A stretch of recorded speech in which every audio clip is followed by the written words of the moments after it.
Magandang tanghali, welcome back ulit sa aking vlog. Ngayon, i-discuss naman natin paano ba gumagana ang iniinom nating gamot sa ating katawan kagaya ng levothyroxine at saka itong Topdin. O tara, discuss natin. Okay, may tinatawag kasi tayong pharmacokinetics and pharmacodynamics.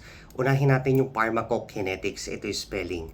Okay, ang ibig sabihin niyan, ano ang ginagawa ng katawan natin sa gamot. Unahin natin yung tinatawag na absorption o paano i-absorb. Obviously, ang levothyroxine at Topdin, yan iniinom. Oral route siya. Okay? So, bibig, no? Hindi yan itinutusok. Okay, inumin natin. Ngayon, magkakaroon naman tayo ng tinatawag na distribution. Diba? So, paano ba siya ikakalat? Saan ba siya pupunta? Ngayon, mapupunta siya sa thyroid. Gamot siya para doon, 'di ba? Hindi naman siya para sa hypertension, para sa thyroid naman siya. Ngayon, may tinatawag din tayong metabolism. Since yaan ininom mo sa bibig, saan siya mamimetabolize? Sa intestine. Pero kadalasan namimetabolize siya dito sa atay. Kaya napaka-importante, healthy po ang atay dapat. Kaya lagi tayong tinatanong ni Doc, may problem po ba sa atay? Umiinom po ba ng alak?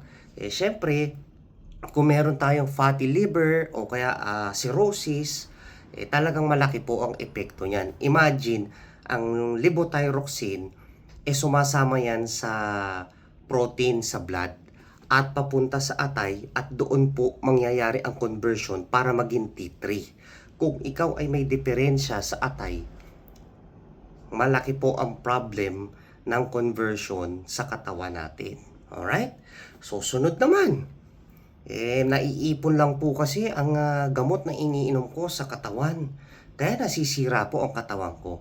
Mali. May tinatawag po tayong excretion. Excrete, from the word excrete. Ilalabas ng katawan. Okay, ganito yon. So, sinong naglalabas? Di yung mga kidneys.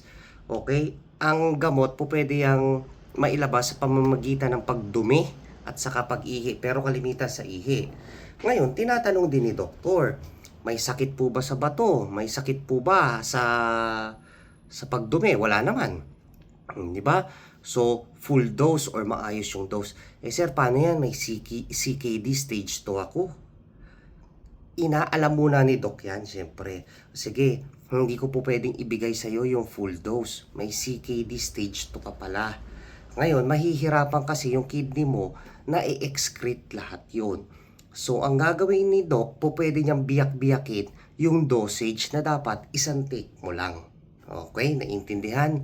So, yun po yung pharmacokinetics. Sunod, pharmacodynamics. Ito yung spelling. Ito naman, kabaliktaran. Ano ang ginagawa ng gamot sa ating katawan?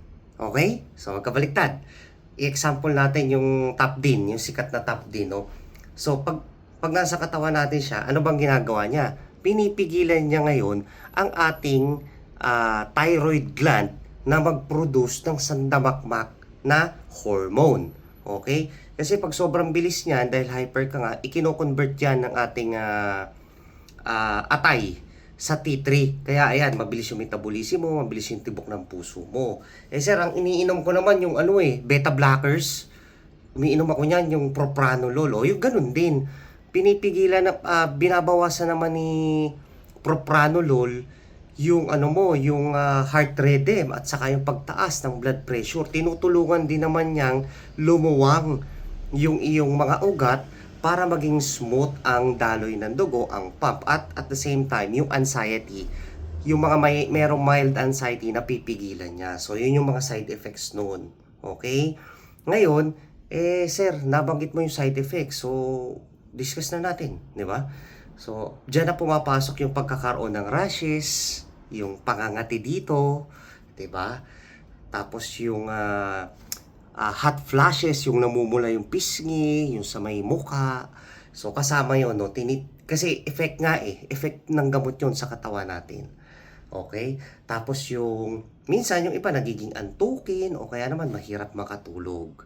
Alright? So, yun po ang mga kinukonsidera pag tayo ay may tinitake na gamot. Okay? Kaya hindi po siya basta-basta itinitigil o basta-basta iniinom or basta-basta dinadagdagan ng dosage. Kasi kailangan talaga makita yan. May problema ka ba sa atay? May problema ka sa bato? Ngayon, kung hindi mo rin iniinom yan ng tama, parang wala ka nga talagang parang wala ka nga talagang ginagawa para sa sarili mo, 'di ba? May gamot ka na o kaya naman tawag dito, naka-maintenance ka na pero yung lifestyle mo masyadong poor pa rin o kaya ano ka pa rin, wala ka pa rin ginagawang maayos, no? Andiyan pa rin yung bisyo, yung alak, sigarilyo, pagpupuyat, pagkain ng matataba, no? So, simple as that. Alright? So, sana nakatulong and God bless everyone.